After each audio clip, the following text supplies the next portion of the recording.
జ్యోతిషాస్త్రరీత్యా ద్వాదశ రాశుల్లో 7వ రాశి అయినటువంటి తులారాశి మిత్రులారా, మీరు చిత్తా నక్షత్రం 3, 4 పాదములు, స్వాతి నక్షత్రం 1, 2, 3, 4 పాదములు, విశాఖ నక్షత్రం 1, 2, 3 పాదాలకు జన్మించిన మీరు తులారాశి వారిగా పరిగణించబడుతున్నారు. ఈ జూన్ నెల మీకు శుభాశుభ ఫలితాలు ఎలా ఉన్నాయి? ముందు గ్రహస్థితి ఎలా ఉందో చూస్తాం.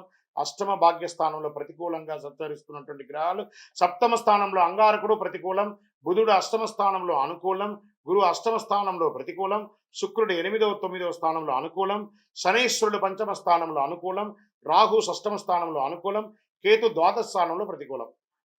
ఇదంతా ఎలా ఉంది అని చూస్తే ఓవరాల్ మిశ్రమం అని కూడా చెప్పచ్చు. కొత్త వస్తువులు కొనుగోలు చేస్తారు. ఆర్థిక వనరులు కొంత ఇబ్బంది పెట్టినా గెలుస్తారండి మీరు తప్పకుండా. చాలా రోజుల నుండి మీకు పెండింగ్ పట్టిన కార్యక్రమం ఉన్నాయి కదబ్బా, ఎన్ని రోజులండి ఇది, ఈ కోర్టు వ్యవహారాలు ఆగిపోయింది, ఇంటి పనులు ఆగిపోయింది, పర్మిషన్స్ ఆగిపోయింది, ఏవేవో ఉంటాయి కదా టెన్షన్స్, అవన్నీ జూన్ నెలలో తీర్చుకుంటారు తులారాశి మిత్రులారా. శ్రద్ధగా మీరే చెయ్యండి. ఏ డాక్యుమెంటేషన్ ఒకసారికి 10 సార్లు చదవండి. సంతకాలు పెట్టడానికి ముందు మీ ఆడిటర్ని, మీకు అడ్వకేట్ని అడిగి సంతకం పెట్టండి.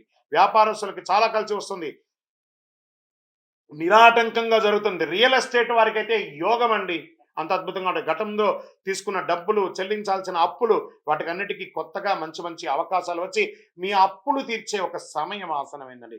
మీరు అప్పు తెచ్చుకునే సమయం కాదు, మీరు తెచ్చుకున్న అప్పును తీర్చే సమయం ఈ జూన్ నెల. ఎంత గొప్ప నెల అండి ఇది, చాలా అద్భుతంగా ఉంటుంది. కానీ ప్రయత్నం చేయాలి. మాసాంతంలో వ్యాపారంలో కొంత ఇబ్బందికర వాతావరణం ఉంటుంది, ఖర్చులు అదుపు తప్పుతుంది, జాగ్రత్త పడండి. ఆ తులారాశి వారికి ఖర్చులు అదుపు తప్పడం అది కామనే. మీరు పడి ఉన్నారు కాబట్టి మీకు తెలుసు, మీరే ఒక మంచి మేనేజ్మెంట్, ఫైనాన్షియల్ మేనేజ్మెంట్ అని చెప్పచ్చు. తులారాశి వాళ్ళు ఎవరన్నా అంటే వాళ్ళు ఫైనాన్షియల్ మేనేజ్మెంట్ టాప్గా ఉంటారని చెప్పచ్చు. అనవసరమైనటువంటి విషయాల గురించి మాట్లాడకండి. మీకు సంబంధం లేదా ఆ విషయంలో ఎంటర్ కాకండి, సైలెంట్గా ఉండండి. న్యాయపరమైనటువంటి సమస్యలు కోర్టులో మీకు జడ్జిమెంటో లేకపోతే ఇవన్నీ కూడాను అద్భుతంగా నెరవేరుతుంది, లేదా వాయిదా పడుతుంది, మీకు అనుకూలంగా వస్తుంది. సంగీత, సాహిత్య, సినిమా రంగం వారికి, ఐటీ రంగం వారికి యోగం. టీవీ అన్ని కూడా పేపర్ వాళ్ళకి చాలా బాగుంటుంది, గుర్తింపు పెరుగుతుంది, ఆదాయం పెరుగుతుంది. మనస్తాపానికి గురయ్యే ప్రతి విషయంలోనూ భార్యాభర్తల దగ్గర కూర్చొని మాట్లాడుకొని రాజీ ధోరణితో ఆలంబించేసుకోండి. భూ తగాదాలు ఏమైనా ఉంటే, సెటిల్మెంట్ ఉంటే మాటలతో సెటిల్ చేసుకోండి. 10 మందిని కూర్చోబెట్టేసుకొని అంగీకారం తెలుసుకొని లేపండి అక్కడి నుంచి. బంధుమిత్రుల మధ్య ఉన్న వైషమ్యం అంతా తొలగిపోయి ఆనందంగా విహారయాత్ర చేసే అవకాశం ఉంది. ఇంట్లో ఒక సత్యనారాయణ వ్రతం చేయండి, 10 మందిని పిలిచి భోజనం పెట్టండి, అద్భుతంగా ఉంటుంది. ప్రయాణాలు ఉంటాయి. అష్టమ భాగ్యస్థానంలో సూర్యుని యొక్క కారణంగా శారీరకంగా ఏదో ఒక శస్త్రచికిత్స మాత్రం ఉంది, జాగ్రత్త. చదువు విషయంలో విద్యార్థులు చాలా కష్టపడాలి, కానీ ఉత్తీర్ణులు అవుతారు. విదేశాల విద్యల కోసం ప్రయత్నం చేసేవాళ్ళు కాస్త వీసా విషయంలో ఇబ్బందులు ఉన్నాయి, అవన్నీ కూడా తొలగిపోతాయి. నూతనంగా ఉద్యోగం కోసం ప్రయత్నం చేసే వారికి ఈ నెల చాలా అనుకూలం అని చెప్పచ్చు. సాఫ్ట్వేర్ వారికి మిశ్రమం. షేర్ మార్కెట్ చాలా బాగుంటుంది చెప్పచ్చు. వ్యవసాయం బాగుంటుంది. వివాహం కాని వారికి ఇది ఒక మంచి సమయం. ప్రేమ వివాహం కూడా ఉందండోయ్, జాగ్రత్త. చంద్రాష్టమం మరీ అతిగా బాగుంటే కూడా కొంచెం బాగుండదు కదా, కాస్త చంద్రాష్టమం ఆయన గ్రహాల్లో అలా తొంగి చూస్తూ ఉంటాడు.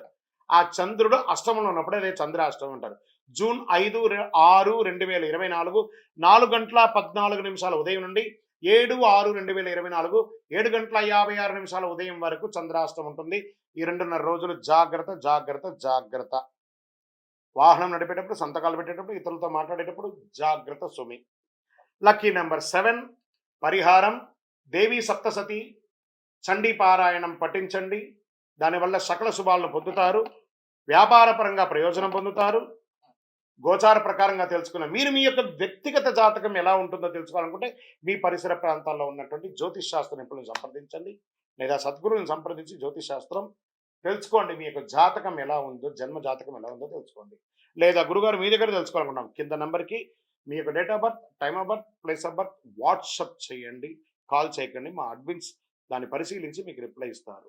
ఇంకను సకల దోషాలు తొలగి ఆనందంగా ఉండడానికి మీ వయస్సు ఎంత ఉందో అన్ని దీపాలు వెలిగించేయండి. విజయోస్తు.